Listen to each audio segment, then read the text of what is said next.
Bonjour et bienvenue sur Codable.tv avec François Jolin.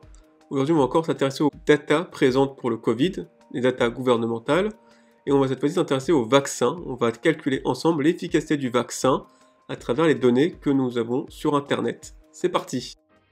Le troisième jour, fatigué de compter, l'homme dit que la machine a calculé soit et la machine fut. Mais le quatrième jour, submergé par les problèmes à résoudre, l'homme dit Click and collect, Bread Friday. Non mais maintenant on va parler anglais. Alors, on se retrouve avec un notebook, donc toujours pareil, c'est-à-dire que je vais vous montrer les équations, je vais vous montrer les lignes de code, et on va surtout voir ensemble les graphiques pour statuer sur ce qui circule actuellement comme information sur le Covid, est-ce que c'est vérifié, est-ce que c'est pas vérifié, et essayer d'y voir un peu plus clair à travers des graphiques et des mathématiques.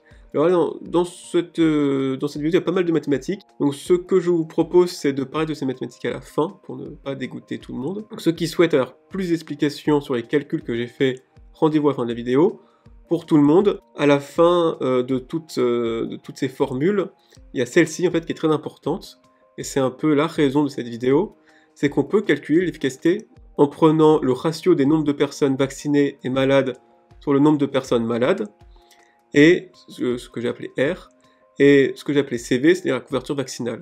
Avec la couverture vaccinale et le nombre de ratios vaccinés hospitalisés sur toutes les hospitalisations du Covid, on va pouvoir calculer l'efficacité du vaccin. La formule, après, je l'ai codée ici, et ça donne lieu à des graphiques. Donc ça donne lieu déjà à ce graphique. Alors on va tester cette formule qu'on a trouvée. D'abord faire des cas de différents pays, à différents moments de l'année, pour voir si on retrouve les mêmes efficacités du vaccin d'une année sur l'autre, enfin d'un mois sur l'autre. Et après on va analyser les cas en France, proposés par l'adresse, sur plusieurs semaines. Donc d'abord on va dire une période de rodage de la formule, pour voir comment elle marche et si elle marche correctement. Et ensuite on analysera vraiment les cas de l'adresse d'ici quelques instants. Donc ça c'est la formule, vue plus haut, qui a été tracée avec plusieurs couvertures vaccinales. Donc pour plusieurs couvertures vaccinales, on a le lien qui existe entre le nombre de vaccinés qui arrivent à l'hôpital et l'efficacité du vaccin. Donc déjà, rien qu'à, j'ai 5 cas qui vont suivre pour tester la formule. Déjà on peut tester sur des valeurs concrètes, caractéristiques. Par exemple, si l'efficacité du vaccin est de 100%, c'est ici le fameux 1, bah ça signifie que oui, peu importe la couverture vaccinale, il ne doit y avoir aucun vacciné à l'hôpital. Donc ça permet un peu de vérifier la formule selon sa cohérence. Donc oui, si l'efficacité est de 100%, il ne doit y avoir aucun vacciné à l'hôpital, et ce, quelle que soit la couverture vaccinale. A l'inverse, si l'efficacité est de 0, dans ce cas, ce qui doit arriver à l'hôpital, en termes de données, c'est la couverture vaccinale. C'est-à-dire que si jamais on avait 30% des gens vaccinés dans la population et que le vaccin ne marche pas, on doit arriver sur 30% de gens vaccinés à l'hôpital. Et la même chose pour ici 55%, et la même chose pour 75%. Donc ça permet de valider les formules. Maintenant on va valider aussi la formule avec d'autres données que j'ai trouvées dans la presse. Donc j'ai trouvé 5 données. 5 données dans la presse pour valider un peu l'efficacité du vaccin et pour voir aussi comment fonctionne un peu ce graphique pour ceux qui veulent l'utiliser. On va commencer par la donnée d'Israël qui a été donnée par Le Monde, par les décodeurs. Les décodeurs disaient tout va très bien. Si un pays a 85% de couverture de test, de couverture de vaccin, comme Israël en juillet 2021, alors avec un vaccin à 95%, on doit bien trouver 45% de gens à l'hôpital. On va voir ça. Et ben en fait, si jamais notre vaccin est 95%, c'est-à-dire que c'est par ici que ça se passe, et on voit qu'on est censé avoir que 22% de gens à l'hôpital. Donc Le Monde titrait que c'était une bonne nouvelle d'avoir 45% de vaccinés à l'hôpital. Non. Mais c'est pas linéaire. C'est-à-dire que on a le double de personnes à l'hôpital, mais si jamais on regarde quelle est l'efficacité du vaccin pour 45% de gens à l'hôpital, vaccinés, qui est donné ici, hop, un peu plus, un peu moins, voilà, on tombe sur une efficacité du vaccin de 86%. Cette donnée de 86% d'efficacité du vaccin, je le retrouve même époque d'un autre pays, avec une autre couverture vaccinale, mais qui a utilisé Pfizer, c'est-à-dire qu'Israël et la France, on a utilisé majoritairement du Pfizer, on a commencé à vacciner les cas critiques à peu près au même moment, et je retrouve le 86% de la France qui était donné par l'adresse. L'adresse disait qu'ils avaient 35% de couverture vaccinale, qu'ils avaient 7% de vaccinés dans les hôpitaux, 7% c'est ici, on arrive bien aussi à 86% d'efficacité du vaccin. Ce n'est pas une bonne nouvelle, parce qu'on avait promis 95, et là on a déjà perdu 10%, ce n'est pas une mauvaise nouvelle, puisqu'en soi, si quand même on reste à une efficacité de 86%, c'est une bonne nouvelle par la suite, vous allez dire, bon, évidemment, entre la théorie et la pratique, on a perdu 10%, mais c'est pas si mal.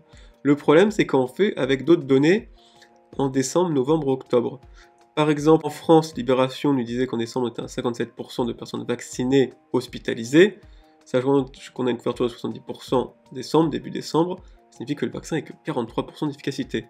On retrouve ce même 40% d'efficacité en Belgique, novembre 2021, et enfin dans les Anglais, qui eux étaient en octobre à 35% d'après les données du gouvernement, sachant que eux, ils ont été majoritairement vaccinés avec l'AstraZeneca. Bon. Donc tout ça permet de valider, on va dire, un peu la formule, comme quoi elle ne donne pas des valeurs délirantes, c'est-à-dire que pour différentes couvertures vaccinales données, on arrive sur la même efficacité du vaccin avec les personnes qui ont vacciné avec le même vaccin au même moment. Donc c'est pas...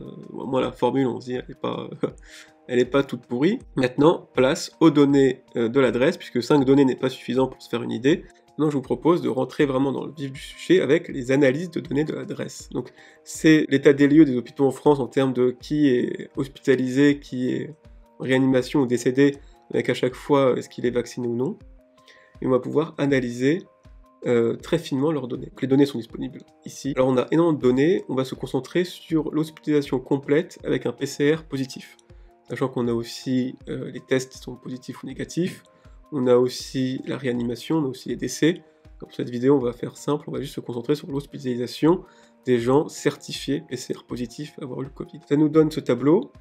Alors vous voyez que c'est un nombre, le nombre d'hospitalisations avec une virgule. Bon, ils ont utilisé un indice assez bizarre qui ne nous impacte pas par la suite, et vous verrez avec le graphique qu'ils ont utilisé une sorte d'indice. On remarque qu'il y a plusieurs statuts, ils ont été aussi très précis dans les statuts. Il y a non vaccinés, primo-dose récente, primo-dose efficace, complet entre 3 et 6 mois, moins de 3 mois, plus de 3 mois avec ou sans dose. Ils sont assez complets, assez précis là-dessus. Si vous voulez savoir à quoi correspond chaque terme, c'est ici. Et pour l'adresse, les personnes déclarées non vaccinées sont celles qui sont soit non vaccinées, soit primo-dose récente, c'est-à-dire qu'ils n'ont qu'une seule dose, ils sont en attente de la deuxième, soit primo-dose efficace, ça veut dire qu'ils ont reçu les 2 doses, mais de moins de 14 jours. Et l'adresse considère qu'ils ne sont pas encore pleinement vaccinés, qu'ils ne sont pas encore un schéma vaccinal complet. Donc nous aussi, on va les mettre dans non vaccinés ici, et tous les restes, tous ceux qui sont complets entre 3 et 6 mois, moins de 3 mois et tout ça, sont considérés comme vaccinés. Donc on continue l'analyse, on permet ainsi de séparer, de calculer, de séparer ceux qui sont vaccinés, ceux qui sont non vaccinés, hospitalisés avec un PCR positif ces derniers mois, et on peut arriver à la première graphique. Donc le premier graphique qui montre la forme de l'épidémie. Je dis bien la forme parce que regardez l'échelle, encore une fois c'est un taux d'incidence assez particulier. Normalement, vous voyez si on va sur Google, hospitalisation, on est censé avoir le pic de cet été était à 10 000. Chose que je retrouve également moi dans mes données de la dernière vidéo, où effectivement j'avais aussi un pic d'hospitalisation à peu près à 10 000. Or nous, on a aujourd'hui un pic d'hospitalisation à une certaine valeur qui est 500. Donc c'est clairement pas le nombre d'hospitalisation tel quel, c'est un taux d'incidence. Alors en faisant une règle en 3, ça serait un taux d'incidence entre 300 000 et 350 000 habitants. Donc on voit qu'au début il y avait quand même peu de vaccinés, et que plus le temps passe, plus il y a de plus en plus de vaccinés, et ces dernières semaines, on est à entre 50% et les 2 tiers de vaccinés hospitalisés dans les hôpitaux. C'est pas exactement ce qu'on entend des fois dans la bouche des politiciens, mais bon, c'est un fait. Et c'est aussi un fait que oui, il y a de plus en plus de vaccinés, il y a de plus en plus de vaccinés à l'hôpital, il y a de plus en plus de vaccinés tout court. La seule question, c'est dans quelle proportion. On verra ensemble. Donc on continue. Nous, ce que j'ai dit, c'est que l'échelle, on aimerait bien avoir le nombre total, mais en fait, ça n'impacte pas la suite, parce que nous, ce qu'on veut, c'est les ratios. Donc peu importe que ça soit avec un nombre d'incidences ou le nombre total, à la fin, on fait un ratio. Donc en fait, compte l'échelle, quelle échelle ils ont utilisé pour compter n'a pas d'impact sur nous. Donc ça nous donne ici le ratio des vaccinés hospitalisés. Vous voyez, on est parti d'un 10%, et on est arrivé aujourd'hui à plus de 50%, voire 60% vaccinés. Enfin, pour calculer l'efficacité, il faut aussi qu'on retrouve la couverture vaccinale, qui est aussi donnée par les données du gouvernement, disponible ici. Donc voici la couverture vaccinale en France, à travers le temps, donc depuis janvier 2021. J'ai aussi rajouté la 3e dose, qui va nous être important pour comprendre les graphiques plus tard. Et enfin voilà, tout ça, on le met dans la formule, et ça nous donne ce graphique. Alors, qu'est-ce qu'il y a à voir dans ce graphique? J'ai tout mis. Vu que c'était en pourcentage, au moins ça rentrait tout. Donc j'ai tout mis parce qu'il va falloir analyser. Il va falloir analyser, ça signifie aussi qu'on ne peut pas arriver sur des conclusions fortes en disant le taux de vaccination c'est ça, machin, il a tant d'efficacité sur tant de temps. C'est pas aussi, on va dire, strict que la vidéo d'avant, on était vraiment devant les morts du Covid ou les hospitalisations, où là il y avait vraiment rien à redire, c'était tel quel. Là, on va analyser des courbes, donc pas de conclusion forte, plutôt des tendances, des hypothèses à les confirmer en ayant plus de données, ou des données d'autres pays. Donc j'ai tout mis. J'ai mis la couverture vaccinale des Français, en rouge.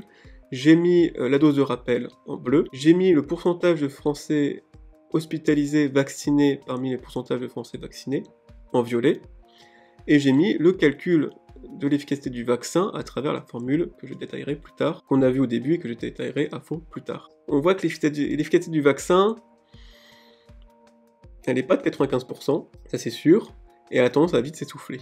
Pourquoi ?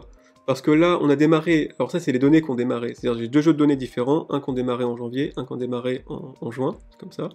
Donc on voit que le jeu de données qui répertorie les vaccinés à l'hôpital, qui ont démarré depuis juin, il a démarré à 50% d'efficacité. Pour cause, dans la population française, à cette date-là, comme on voit, il n'y avait pas une grande vaccination, et c'était une vaccination assez linéaire. Donc c'était un mélange de Français qui s'étaient fait vacciner depuis 3 mois, depuis 2 mois, depuis 1 mois ou depuis 2 semaines. Un patchwork, on va dire, de vaccins qui avaient plus ou moins été restés longtemps dans le corps des Français, et ça donne à la fin une efficacité globale de 50%. Ensuite, Macron a mis un coup de pied au cul aux Français avec plein de restrictions, ce qui a donné cette remontée de la couverture vaccinale en France, qui a réinjecté des vaccins, on va dire, tout frais dans les Français. Donc il y avait beaucoup plus de Français qui avaient des vaccins qu'ils venaient d'avoir depuis quelques semaines, donc des vaccins à plein potentiel, ce qui fait que l'efficacité vaccinale en général a augmenté, pour atteindre quasiment 80%, qui donc a l'air d'être l'efficacité du vaccin à plein potentiel. Ensuite, on a eu un plateau, c'est-à-dire qu'il n'y a pas eu de nouveaux Français vaccinés qui ont rajouté leur nouveau vaccin dans le patchwork, on va dire, des efficacités du vaccin pour chaque Français individuellement.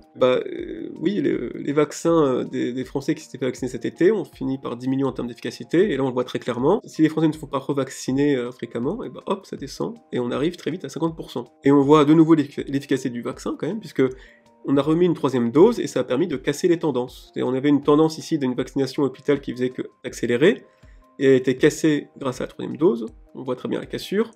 On avait une efficacité du vaccin qui faisait que descendre en moyenne, et elle a été cassée par l'arrivée de, on va dire, nouveaux patients, de nouveaux Français avec une nouvelle dose de vaccin. Donc encore une fois, pas de conclusion forte, parce qu'on fait de l'analyse, c'est pas des chiffres bruts, on va dire, sans possibilité de débattre des chiffres bruts, hein, c'est vraiment plutôt de l'analyse de courbes. Et on voit que, oui, le vaccin a bel et bien une efficacité, c'est indéniable, mais une efficacité qui s'essouffle très vite, qui s'essouffle, là, on peut voir. On avait un pic d'efficacité avec les Français au niveau de septembre, août, et ça a été, en l'espace d'un mois ou deux, en fait, ça a été descendu. Donc le vaccin a l'air d'avoir une efficacité en sortie de sachet de 80%, mais tombe très vite à 50%, voire moins au bout de quelques mois, quoi. Voilà, donc pour ceux qui s'arrêtent là et qui veulent pas les mathématiques, c'est fini. Je vous retrouve très bientôt dans une prochaine vidéo, dans un prochain podcast. À bientôt, et pour ceux qui veulent les mathématiques, c'est reparti. Alors, pour ceux qui aiment les mathématiques, c'est parti. C'est pas si simple, hein, c'est pour ça que je l'ai passé au début, pour éviter de dégoûter tout le monde. Mais nous voici donc devant les équations. Donc alors, on va faire de la probabilité, donc soit M l'événement malade du Covid. Quand je dis malade, c'est aussi bien contaminé, hospitalisé, réanimation et décès. Si on regarde la maladie comme quoi c'est un hospitalisé, on va avoir l'efficacité sur l'hospitalisation. Si on regarde la maladie comme sur le décès, on va avoir l'efficacité sur le décès.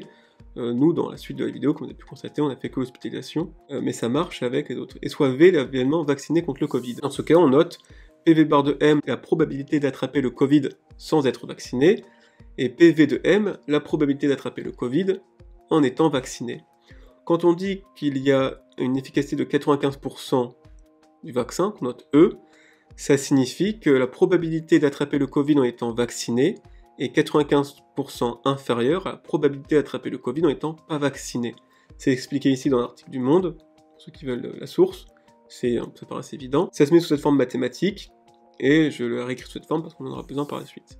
Et c'est là en fait où c'est compliqué, c'est que le fameux PVM et PV bar de M, on l'a pas. C'est des statistiques que l'on a quand on fait les tests de vaccins. Et on prend 1000 personnes vaccinées, 1000 autres personnes non vaccinées, on les laisse circuler librement pour qu'ils attrapent le Covid, oui ou non.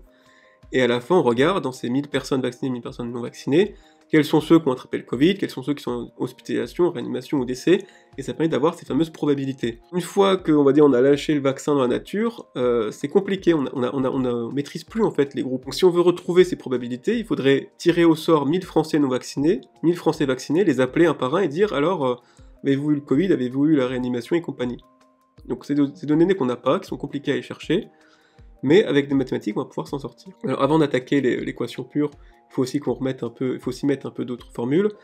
Si une population a ce que j'appelais CV, pourcentage de couverture vaccinale, alors si elle est uniformément répartie dans la société, c'est-à-dire s'il n'y a pas de différence de couverture vaccinale entre la population, alors la probabilité de tomber sur quelqu'un de vacciné, c'est égal à la couverture vaccinale. C'est-à-dire que si vous êtes dans la rue et que vous dites « Êtes-vous vacciné ?», la probabilité que quelqu'un vous dise « Oui », c'est équivalent à couverture vaccinale. Et la probabilité que quelqu'un vous dise « Non », c'est égal à 1 moins la couverture vaccinale. Attaquons maintenant cette équation. On part du ratio nombre de personnes vaccinées et malades sur nombre de personnes malades. Ça, c'est le ratio que nous, on a et qui est disponible dans les données, comme vous avez pu le constater par la suite de la vidéo. Ce ratio peut se mettre sous la forme de probabilité, qui est la probabilité d'être vacciné et malade sur la probabilité d'être juste malade. C'est-à-dire, avec un très grand nombre de cas, ces deux ratios doivent tendre l'un vers l'autre. Donc ça, c'est pour passer de la première ligne à la deuxième ligne, si on passe du côté des probabilités, en se disant, dans un grand nombre de cas, le nombre de personnes vaccinées et malades sur le nombre de personnes malades doit tendre vers la probabilité des personnes vaccinées et malades sur la probabilité des personnes juste malades. Pour passer à la troisième ligne, on dit que les probabilités d'être malade, c'est la probabilité d'être vacciné et malade plus la probabilité d'être non vacciné et malade. La quatrième ligne, on réécrit l'équation, qui ça va être plus simple pour nous par la suite. La cinquième ligne, on utilise la loi des probabilités. La probabilité d'être vacciné et malade, c'est la probabilité d'être vacciné fois la probabilité d'être malade, sachant qu'on est vacciné. Donc c'est ça, si on applique la loi des probabilités des intersections, et on retrouve nos fameuses probabilités qu'on n'arrive pas à calculer. C'est là où tout change, c'est qu'on réinjecte la formule vue plus haut. C'est-à-dire que la probabilité d'être malade, sachant qu'on est vacciné, on la réinjecte avec la formule qu'on a trouvée plus haut avec l'efficacité du vaccin, et c'est là où ça devient génial, les mathématiques, c'est que ça nous permet de voir apparaître la probabilité d'être malade, sachant qu'on n'est pas vacciné en haut et en bas. Donc les deux s'annulent, et en fait, on fait disparaître les fameuses probabilités qu'on n'arrivait pas à avoir accès, qui était très compliqué d'avoir accès, on va dire, en dehors des tests de vaccination. Ça nous donne cette équation, et enfin, on revoit ce qu'on a vu en haut, c'est-à-dire la probabilité que quelqu'un ne soit pas vacciné, c'est 1 moins la couverture vaccinale, et la probabilité que quelqu'un soit vacciné, c'est la couverture vaccinale si c'est uniformément réparti, et si on est sur un grand nombre. C'est ce qui nous donne cette formule, qui donne le ratio en fonction de l'efficacité du vaccin et de la couverture vaccinale. Et ensuite, ça je vous laisse faire avec un papier à crayon à côté si vous voulez, on isole E dedans pour, on va dire, inverser la fonction, avoir, nous, l'efficacité du vaccin en fonction du ratio et de la couverture vaccinale. Voilà.